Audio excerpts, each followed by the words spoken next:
From the center of the universe, Toronto, Ontario, Canada, this is the SDM Show with your host, Rob Cairns. The SDM Show focuses on business, life, productivity, digital marketing, WordPress, and more. Sit back, relax, grab your favorite drink, and enjoy the show. Here is Rob. Hey everybody, Rob Cairns here. I'm the founder, CEO, and chief creator of Amazing Ideas at Stunning Digital Marketing.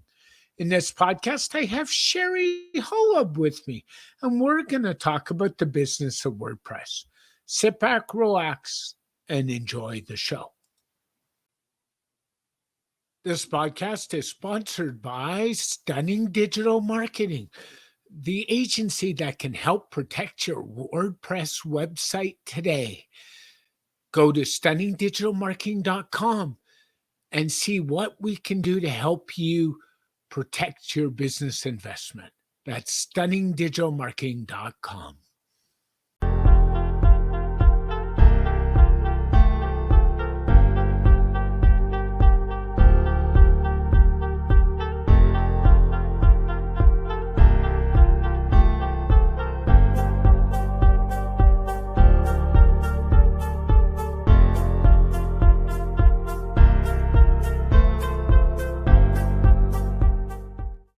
Hey everybody, Rob here again, and today I'm here with Sherry Holub. How are you today, Sherry? I'm great. Thanks for having me, Rob.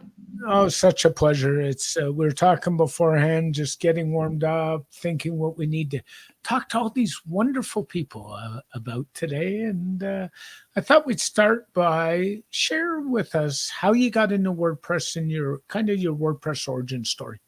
Yeah, definitely. I've been doing this since 1995, so it was kind of pre all of those CMS systems. The first ones that kind of came out were Joomla and some, kind of off name type things. So we were struggling with that. It was a little difficult to maintain and manage and get it to do, what clients were asking for. And then WordPress came out. And of course, we all know it was kind of pitched as a blogging platform.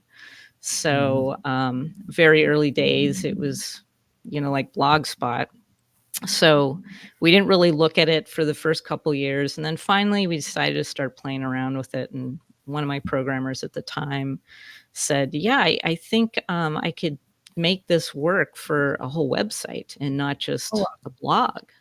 Mm-hmm. And I forget what year that was. I mean, it's been at least 15 years. So that's kind of how, we kind of stumbled on playing around with it, started building websites with it. Very early days, we were using the kind of the framework and the theme that came with it. And it just kind of evolved over the years. So I'd say we're early adopters. No, that's kind of cool. And you were saying before you were doing sites before. So were you coding them in like HTML and Dreamweaver or something like Absolutely. that? Yep. Yeah. Macromedia all the way. Yeah, you weren't a front page kind of gal, were you? No. And originally, like back to 95, I was using, I think Netscape had like a product that was, I did HTML, and that's how I built my very first website. So it's funny. Listeners of this show know that my online experience dates back before the web. So mine goes back to the days of modems and BBSs and that whole culture, which is quite interesting and has just kind of evolved over the years. So it's really interesting to see where all this has gone, isn't it? Oh, for sure. When I was in college, my roommate and I racked up a $330 bill on Delphi Internet surfing BBSs. Been there, done that. It was so bad that our phone bill dropped from lots of money to no dollars. And my parents couldn't figure out why, because the computer was still going well. You can figure out why the phone bill dropped, can't you? Yeah. That's funny. You should talk to guys like Steve Jobs and the legendary Kevin Mitnick, two gentlemen that passed away way too soon, about how those phone bills dropped. Right? So they can tell you. Yep. Definitely. No, So, there's a whole difference when you're that old school and you remember that, you live yeah, through like the AOL Wild West, like, yeah, it's interesting to see the evolution over the years. yeah. I lived through the Wild West. We're the only ones online together, all the colleges and universities across the world, and using a network called BitNet. And Oh, the wow. and Centennial College in Toronto got pulled all their students off BitNet after some wonderful student decided to send a bomb threat to Tel Aviv. And now you know how that would go over in today's world with everything going on over there, right? Oh my, yeah. And that ended that discussion for a long time there because of one wonderful person. But that's another And story for another day. Yeah. So you've kind of got into it that way. And you said you were into building websites pre-WordPress. When did yeah. this really become a viable business for you? Right away pre-WordPress, or was WordPress a tool on the journey, or just a tool that made it happen? I would say, I kind of hit the ground running in Yeah. 1995. That was the year I graduated from UCLA School of Art. Mm. And, with an art degree, I didn't want to go that route of like being the artist, but I was already doing graphic design on a freelance level. So I had some clients doing that. And then in 1995, a friend of mine said, yeah, my vocal coach wants a website. Is that something you do? And I said, sure, without even knowing how to code HTML. So You're I kind of doing well. yeah. So I kind of learned on the go, how to do that. And amazingly enough, that I still work with that woman. She's still a client after all these years. Oh wow. Um, so yeah, from word go, I kind of ran things a little differently than like the typical startup, you know. I formed the company and everything, and I was hiring independent contractors to do things that I couldn't. And that was about a couple years in. I realized I can't do all this myself, so I'm going to have to, pull in other people. But once WordPress came out and we started building websites with that, we could see the future unfolding pretty much. We're like, this is next level, and we've Mhm. gone through a couple evolutions with it since then, not just, from the platform and the programming standpoint, but the use standpoint and how our clients use that. Everybody Yeah. pretty much knows the word WordPress, right? And they know, if they're in a business, they pretty much know, okay, yeah, there's a back end, we can log into it, things like that. So we had a bunch of clients. This was, I don't know, maybe like 6 or so years ago, who, they would ask for it by name. They would want content manager. They want to be able to log in and make updates. So we'd build them this thing, And hand it off they to never them. do, right? Exactly. Exactly. They would never log in. And we're like, okay, so what do we do now? How about let's create a monthly retainer for these Yep. folks Yep. that's Of a low course. enough price that they'll all buy in, and Mhm. they don't have to log in at all. They don't Mhm. care. They're running their business. So that was really a game changer. So, we Yeah. have a ton of clients doing that now, and that keeps us busy. Every new client that comes in, I would say 9 out of 10 times they sign on for that additional service. So, yeah, that it's not only great, it's not only a great platform for just functionality now, it's a great platform for small businesses like me, even freelancers, other businesses to, keep working with clients. It's kind of a doorway you can open, and then it's just a two-way street where, the better the product is, um, the more that, it helps you out and it helps your clients. So it's a great product. We wouldn't even really look at another content management system at this point. We're aware of, different systems and have poked around a couple just to be aware of what's going on, but we still over the years, we've always gone back to WordPress. No, the same with me, and it's kind of funny when you talk about that. And you guys, you were saying before we went to record, you do mostly custom coding and custom building, and you stay away from off the rack templates, which there's a place for. I mean, there's no question. Yep. Have you stayed away? So you don't use a traditional page builder. Have you stayed away from the whole Gutenberg ecosystem, or have you gone there, or what's your? I have to ask the question. Oh yeah. No, I know which way the winds are blowing, and we have played around with it a lot. Mm-hmm. But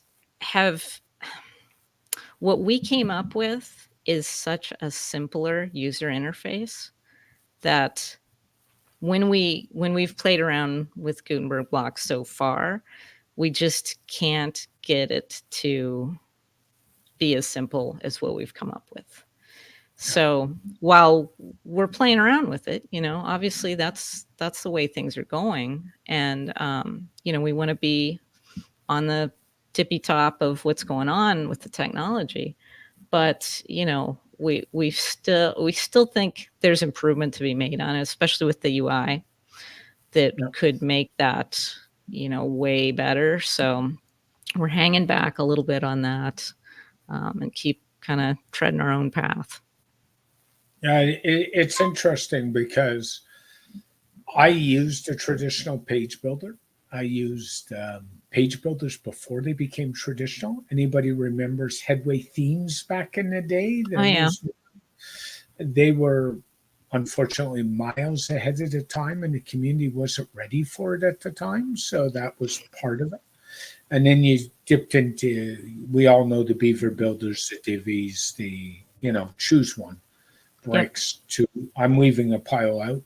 And then we kind of watched the Gutenberg, and a lot of the people that use the traditional page builder, the Beaver builders, etc., say they don't want to go to Gutenberg. And what they're really saying is they don't want to invest the time into going to Gutenberg because they can build it faster than what they already know than making a switch versus whether it's good or it's bad.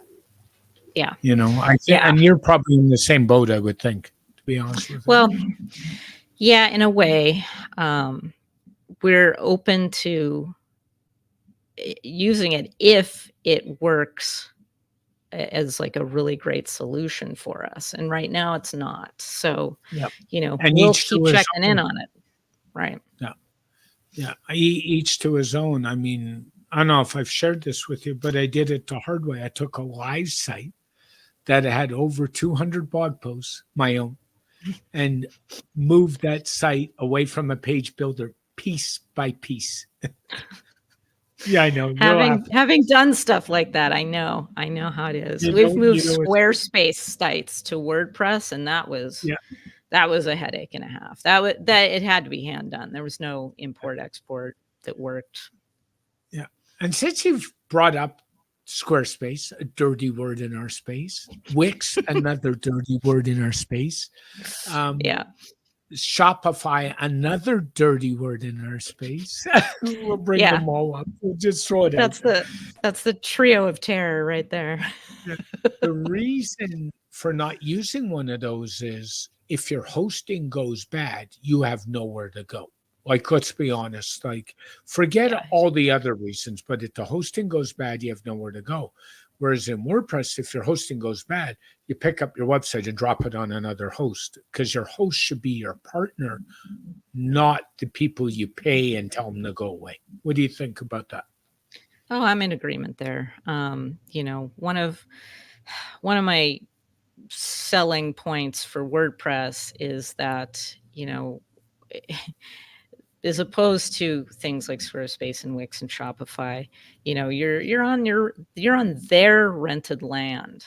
Mm-hmm. Whereas with WordSpace, you choose where you want to set that, and like you said, it's completely portable. You can up and leave or, take it. Your whole site isn't dependent on a singular platform. So it's kind of my same line of thinking of the very small businesses who say, well, I have a Facebook page. I'm like, well, then you have pretty much nothing. You have nothing that's yours.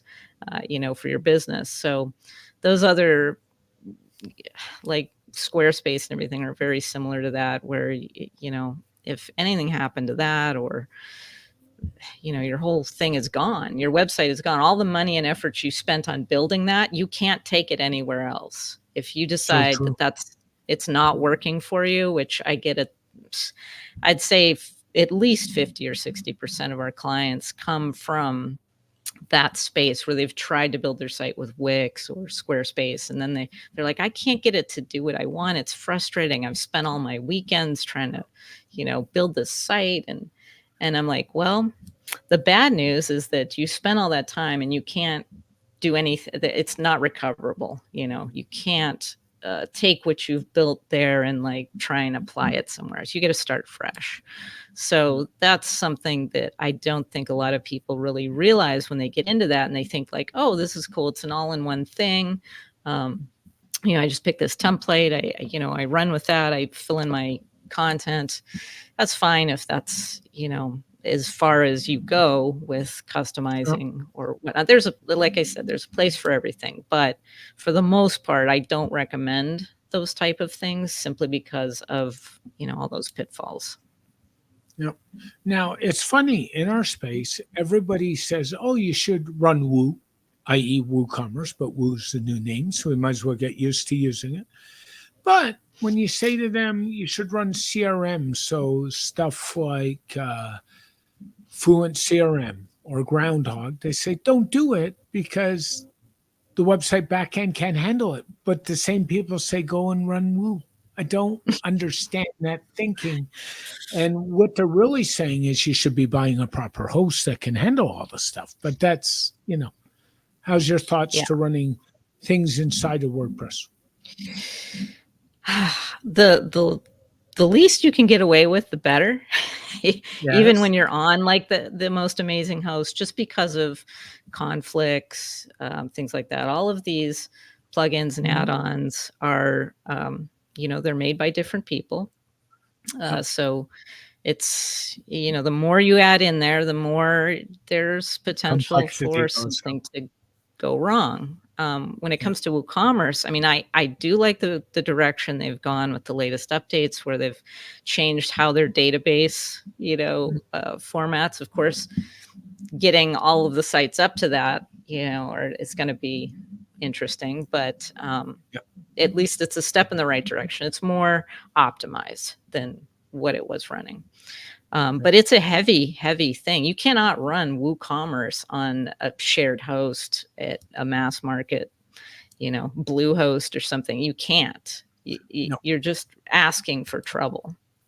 But you have to go to a host that's a managed WordPress host, or a host that provides managed WooCommerce. Because my experience has been, I've got a project I'm working on now that has over 300 variable products. How's that? And it's running Woo, and it's running fine. But I'm on a high-end WooCommerce optimized host for that project specifically. Yeah, we've got a site who sells flags, actually, that is like that. Hundreds of mix and match products. That we've also got a custom plugin that we wrote to dynamically show the price on the fly. So very complex. Also running about 30 other plugins. We've got e-commerce clients that have a couple thousand products, running WooCommerce. So it just, the host is critical there. Absolutely critical. And then having someone in the back end that knows what they're doing is also critical. Someone like us, someone like you, who can manage all of those plugins and all of those functionalities for you. Yeah, and not giving the business owner admin rights because it's their website and they ask for it, because I guarantee you they're going to hit something and it's going to go boom. And then when they get a big bill, they're going to say, what's wrong with this picture? Well, that's the thing. And it's tough. As a small business owner myself, I understand that need to have access, or, have your finger in that pie because it's your thing and you have to know what's going on. But there's really something to letting go and finding that trusted partner for your business. And it's kind of how I sell our services, is that, we're always looking out for you. We have your best interests in mind, and you don't have to worry about that. So, what's your most popular service right now, Sherry? I would say still custom design. I mean, the fact that we do custom design is very appealing to a lot of people, especially ones who have used one of those other services, or had worked with a developer who just kind of, put their logo on a theme and didn't really, they wanted more. So while there's plenty of space for that, quickly getting a site out, getting something up, getting it running, getting the marketing right. And you can, of course, do that with a template. There's no question. If your marketing is sound, it's going to work. But there's a whole ton of people that really like that kind of hands-on, custom crafted approach. And that's still kind of our best seller, that and the maintenance that goes with it. The maintenance is always a good seller. Yeah, I would say. If you were to change one thing in the WordPress ecosystem, what would you like to change, if you have anything? Oh man. Well,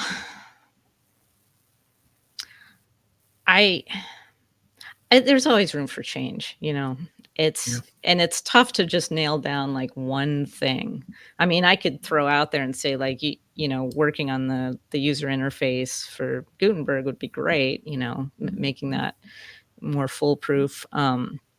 But yeah, I guess, I mean, I could hit that hot button of just being like more inclusive and diversify, just from the community standpoint, because that's a big, hot button right now.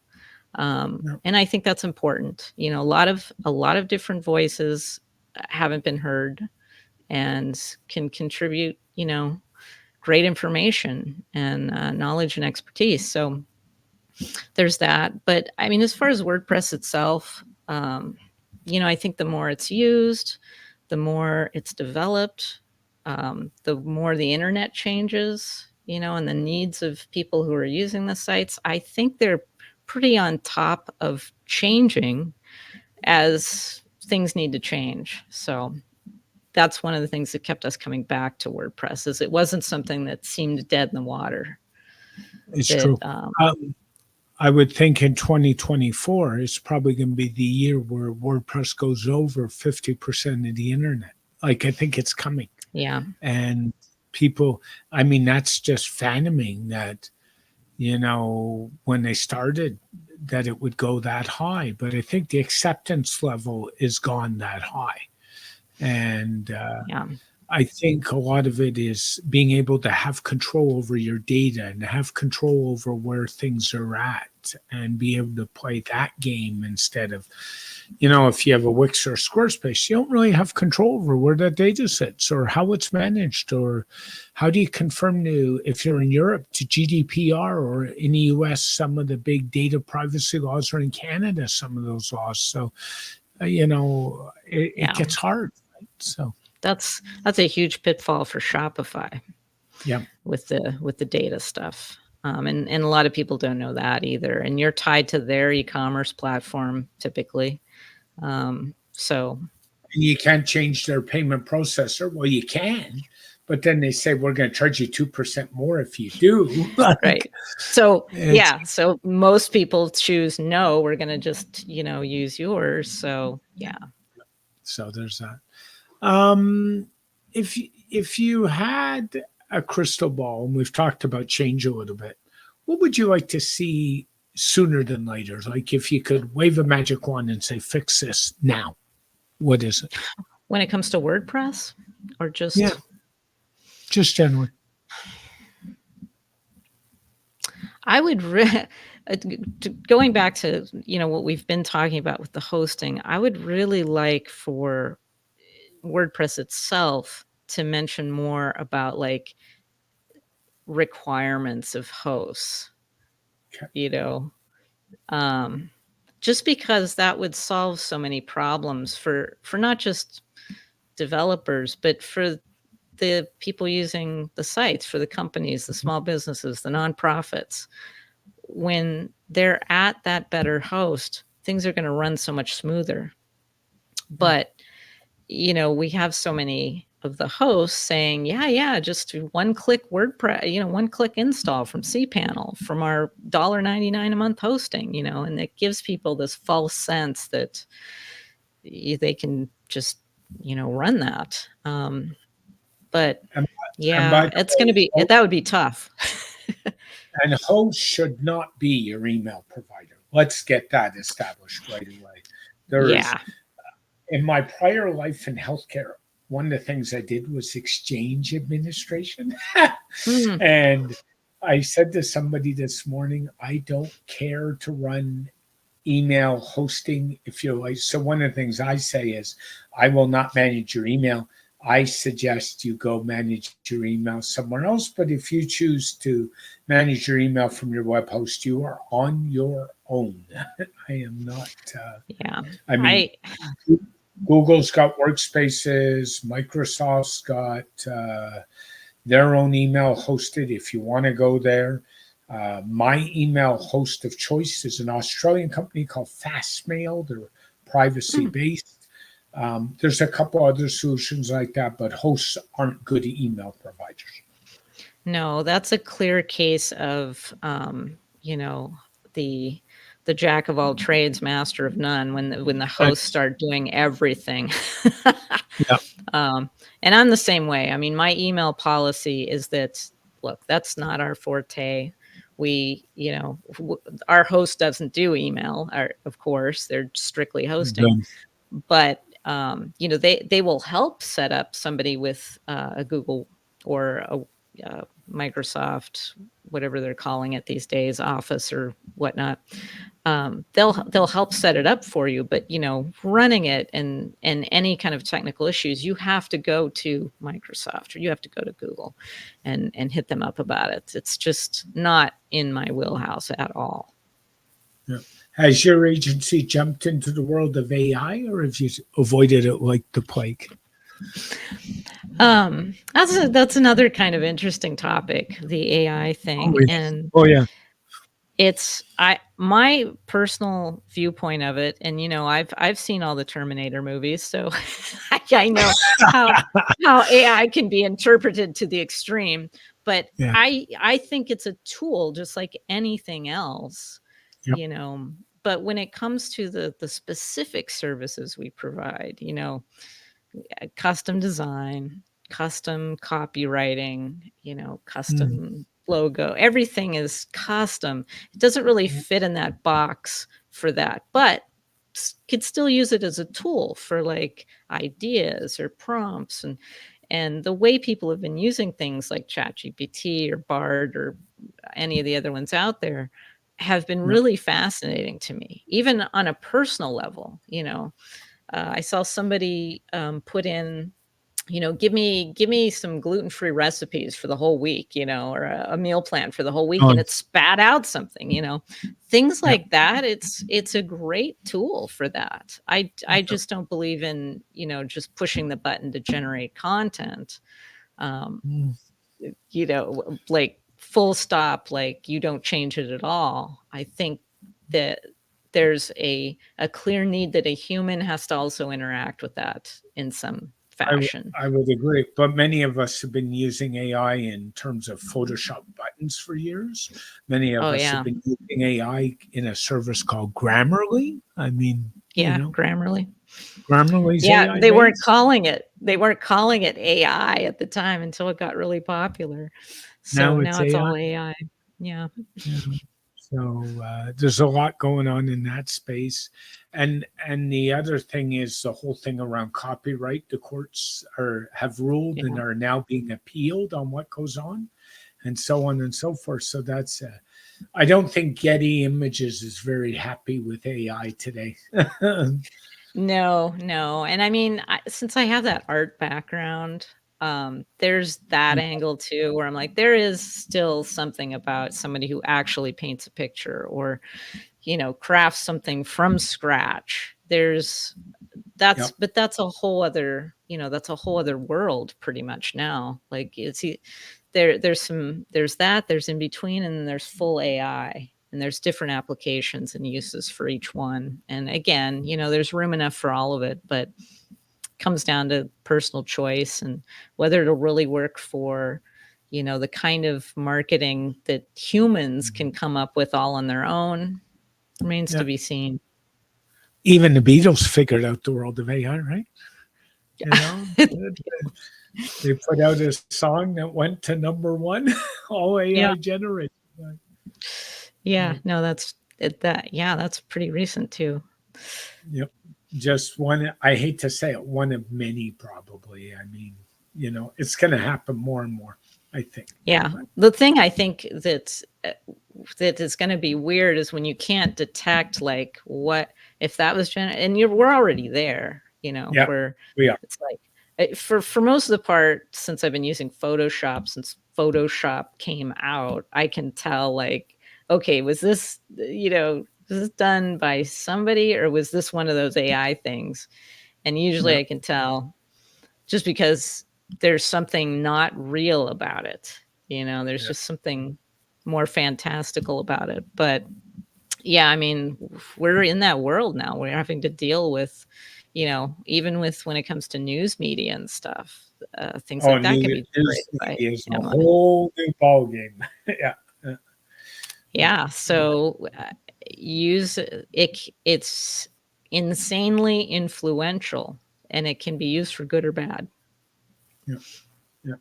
News media, the whole thing about news media, it's all about what people want you to hear and what you not want to hear. And interesting, in today's world, news media is more opinion than fact than it's ever been. It's like, I'm sorry, if I want people's opinions, I can jump on X, formerly known as Twitter, and get opinions. I don't have to watch an hour news show at night at 6:00 anymore. Oh, seriously. Yeah.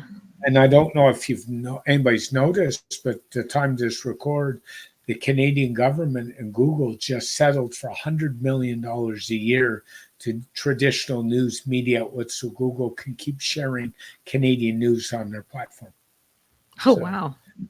We have this thing called the Online News Act that says either you pay up or you basically shut up. Wow, interesting. Yeah. So Australia's gone that road as well. They were the first one, so we're the second. So it's a bit of an interesting mess. Is there anything else you wanted to sort of chat about WordPress or anything like that, or development that's on your mind? No, I think just that there is a place for everybody in WordPress and in online services. And I know a lot of people can get discouraged thinking that, I can't learn this, or I'm too old for this, or, whatever. But there is space for a whole bunch of different perspectives and approaches. And I think that's what makes just the internet and what we do such a great thing. There are older people in this space. There's no question. And I am. I'm already there too. So, I think about a good friend, Mr. Bob Dunn, who runs the Do the Woo podcast, that Bob's going to kill me, but I think Bob's 65. Like, it's just, wow. There are older people in this space. Hey, Bob, don't shoot me next time you see me, but that's another story. Sherry, if somebody wants to get a hold of you to talk about design, development, custom work, what's the best way? Definitely hit up our website. It's just jvmediadesign.com. Yeah. Thank you very much, Sherry. You have yourself an awesome day. Thank you, Rob. You as well. Thank you. This show is brought to you by StunningDigitalMarketing.com, your Toronto leader in digital marketing services. Not only do we protect your WordPress website, We can help you with your site, provide social media management for your business, or even do one-on-one consulting. To find out more, go to stunningdigitalmarketing.com. A very special thank you to Sherry for joining me on this edition of the SDM Show. Hey everybody, Rob here again. Thanks for listening to the SDM Show. It's such a pleasure to have you every week. If you want more on our agency website, go to stunningdigitalmarketing.com. We are your WordPress security experts. We'd be glad to help you out. If you want to learn more about me, Rob Cairns, go to meetrobcairns.online. From there, you can find links to everything I do on the web, as well as book time with me. So feel free. If you want to make comments about this podcast or know a guest possibly suitable for the podcast, please email us at podcast@stunningdigitalmarketing.com. Or conversely, you can go to X, formerly known as Twitter, and tweet at me at Rob Cairns. This podcast is dedicated to my late father, Bruce Cairns. Dad, I miss you very much, and I love you. Please join us next week for another interesting podcast, and have a great week, everybody. Bye for now.